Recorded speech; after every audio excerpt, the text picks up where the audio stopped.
where is legal advertising? Where's the practice of law? And I've always felt that you have a fiduciary duty, of course, to your client. I mean, there's no question about it. So then why is 90% or so, and that's my estimation, a minimum of 90%, the lawyers out there, why do they, I guess I use the word suck? Why do they do what they do? Which means why don't they do what they should do, with the client? I think that we're in a real big money grab. I think that there's so many people jumping into legal and advertising and desperately trying to get that case. Everybody wants that case. That it's become you're monetized. You're only a number, and you're treated as a number in people's law firm. I go back to the oath of office because it is the very first contract that you sign when you become a lawyer in whatever state that you're in. They're all pretty similar. You're going to act in your best ability. You're going to represent your clients. You're going to be vigorous, all of that. But I fall back to, well, what's really going on? How are people really being treated? And in turn, how do you treat people differently, or give them what they deserve, and make that part of your culture, and part of what your unique selling strategy is.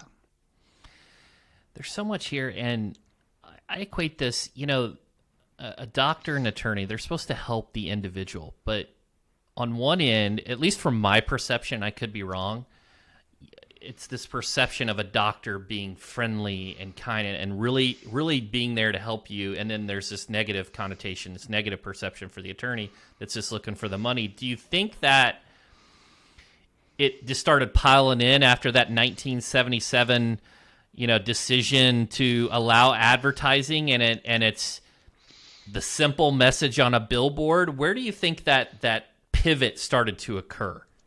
Well, first of all, in 1977, when the Supreme Court passed the decision, the Bates decision, it was about giving access to the courtroom, letting people understand that they have options, and allowing people easier access to knowing who they're dealing with or finding a lawyer. That, in essence, and I paraphrase it, of course, is the essence of the decision. And so what happened in 1977, 78, 79, 79, people started to go on television. As you know, that I was the first person to produce television commercials, for the industry. And we fanned out, my partners and I, and we signed up like 58 clients in 1979, 1980.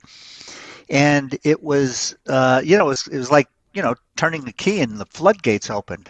You couldn't get away from, a bombardment of telephone calls. With that, most lawyers shunned the advertisers because it was not professional, it was this. But as years came around, it came out to be a very jealous statement. Well, I don't want them to do it. Well, why don't you want them to do it? Well, it's unprofessional. Well, I'm not going to do it, so why should they do it? We can go down that rabbit hole if we want, but let's choose the other hole. It's become such a business. Unfortunately, there's so much opportunity. I don't know of another industry that you have no ceiling on how much you can actually earn. And quite frankly, you don't really have to be a good lawyer to earn a lot of money. That's the sad part. The reality is that it is a business, and it has to be treated like a business. But that doesn't mean that you treat your clients as a number, as a commodity, as another tool or a widget, or however you want to phrase it. And so that whole dichotomy of balance, and how do you balance that professionalism with your business? I remember when we started National Trial Lawyers, I guess it's about 14 years ago, Howard Nations, John Romano, myself, and Keith Givens were at Keith Givens' house, and we said there's nobody really addressing the business of law. And so we decided at that point to start a group called National Trial Lawyers, which focuses on the business of law.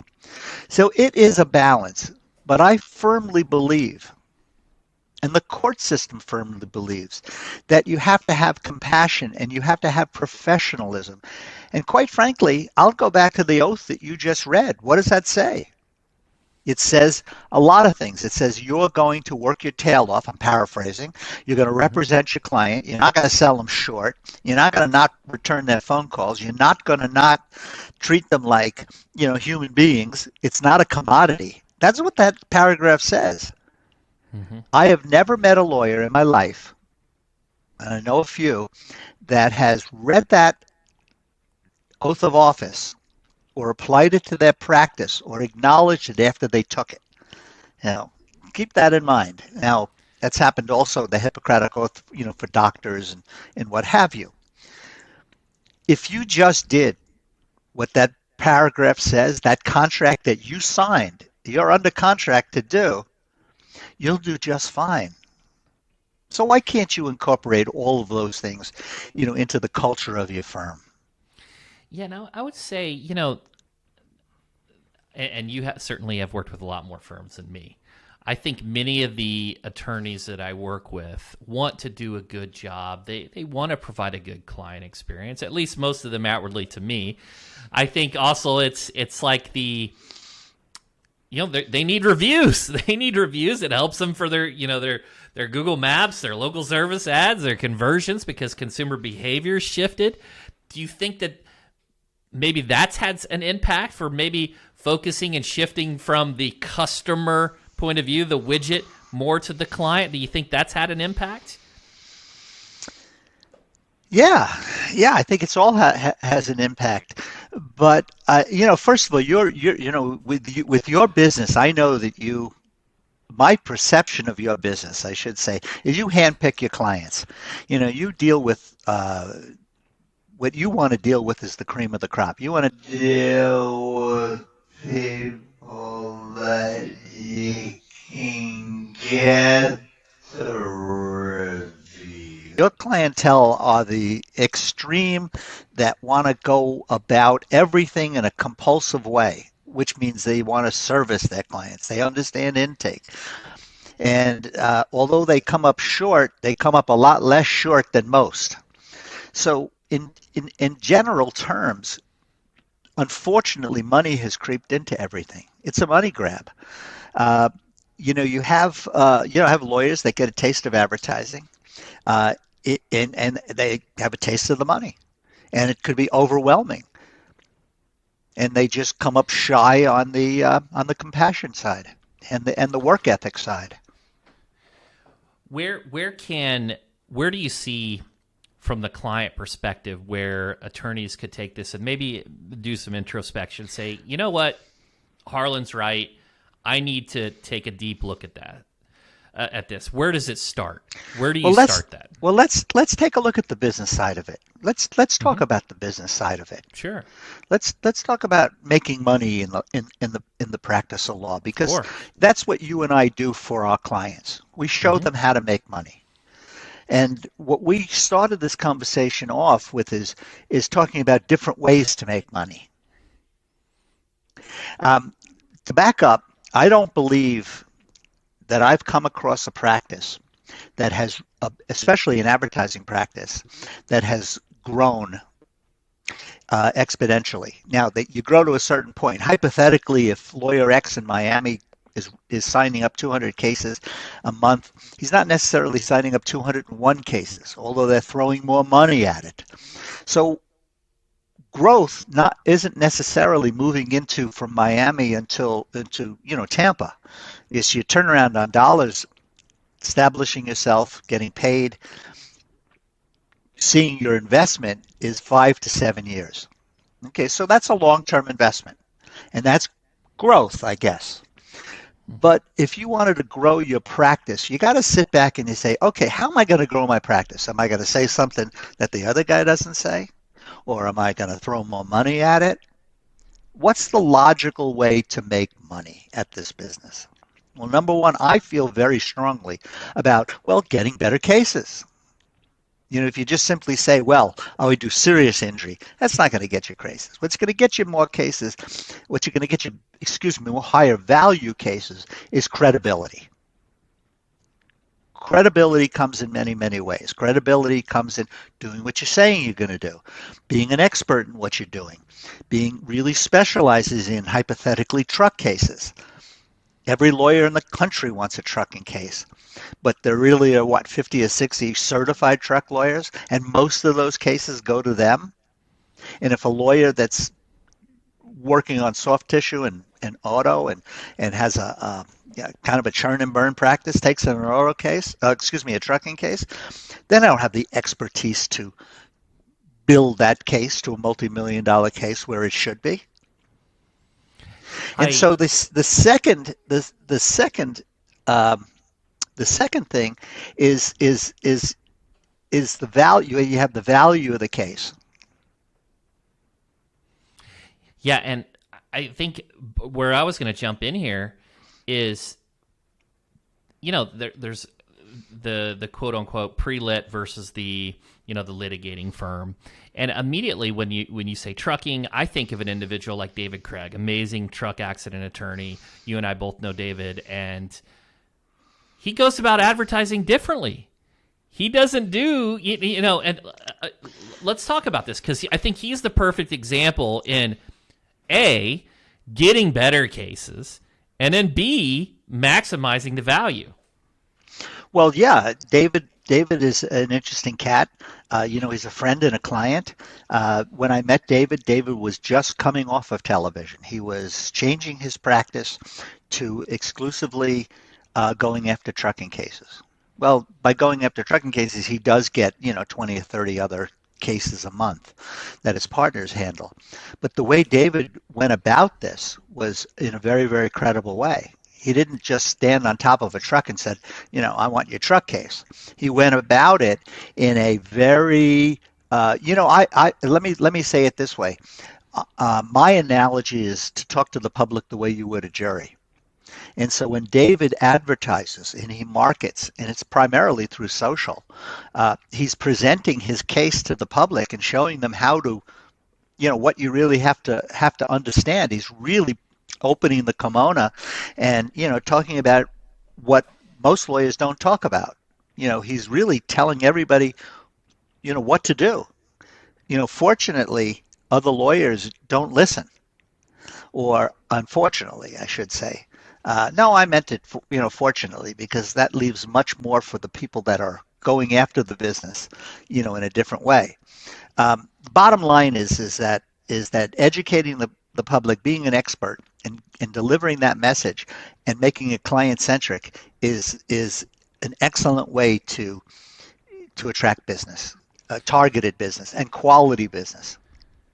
And being excellent, when I think of it, it means focus. And I'm not here to pitch my book or anything on niching. And I'm not saying that's the only way to do it. But a lot of times, kind of on the counter of this, at least outwardly, what I see, the biggest firms, I typically see these big advertising firms that are going after tons of practice areas. Outwardly, they don't appear to have the deep expertise in any one topic, but it seems like that they're getting the volume of cases. Are they getting the high quality cases, those cases with a lot of value, those top 5%ers? No, with a yes at the end. Because if you advertise enough, you're going to get something. It's that fishing net. You're going to pull in a couple of big fish. There's no question about it. Just out of, I don't know out of what, but you're going to pull in, some fish, some big fish. But in advertising, Chris, you get what you ask for. And if you're out there, and, if you're advertising, in a wreck, get a check, which for certain markets, I think, depending on what you want, is a great slogan. But if you're in a wrongful death case and you're in a trucking case, or you're, have a complex litigation, you're not looking for a check. You're looking for a lot more than that. You're looking for, a lawyer that's going to really bring you back to the quality of life, or save your family from the quality of life, and the money will come. And I just fall back to you getting what you ask for. You really get what you ask for, and you have to be very, very careful. So getting back to David Craig, if you go to his social media and you go to his web and everything that he does, he is so ultra focused on what it takes to build a complex case. And the way he lays it out to people in such a simple way, again, talking to the public the way you would a jury, he attracts that kind of business. Yeah, and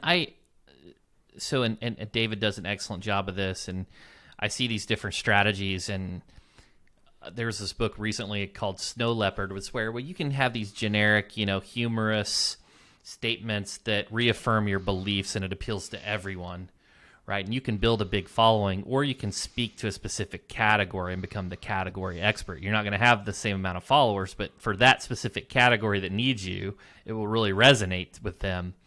And I think all of this, when we're talking about marketing and putting out your fishing line, it starts with messaging.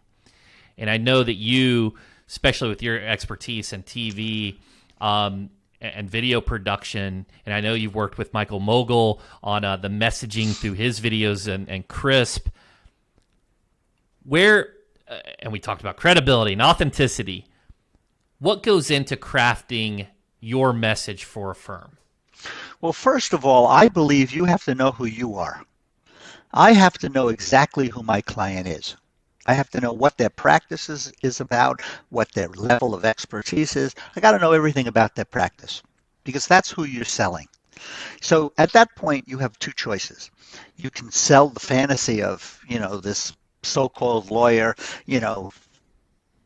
going to court and working up every case, for trial and what have you, or you can, find that lawyer and travel through that, through that scenario from a lawyer that absolutely understands, how to prepare a case. But you got to sell what you have. And the most important thing is to be truthful about what you're selling. But it all starts with knowing exactly who you are and what you want and how do you want to be perceived. Now, how you want to be perceived is easy. This whole social media thing, this whole advertising thing, I mean, you could be anything, anytime. I mean, I identify as a phenomenal trial lawyer. Okay, that doesn't mean I'm a phenomenal trial lawyer. The point I'm making is that you got to be who you are. And then you have to know how to ask for that. And those are the two elements that I think you really absolutely need to focus on. But if you're looking for better cases, and every lawyer wants a better case, they want the wrongful death case, they want the big case, there's two options. You can either live it and breathe, that's how you practice your law and you deserve that case, or you can tout that you would do those things and you would be that kind of lawyer, but you're really not.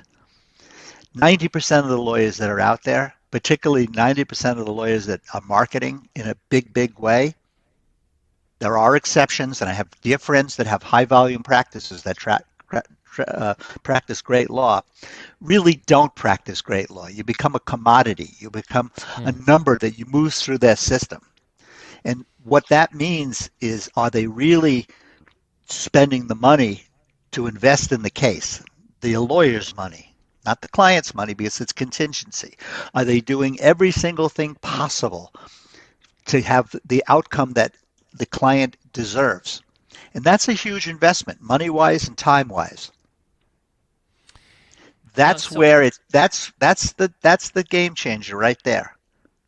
You can move these cases along and get paid, or you can do one hell of a job for every one of your clients, and I guarantee you'll make more money, and the client will be far more satisfied.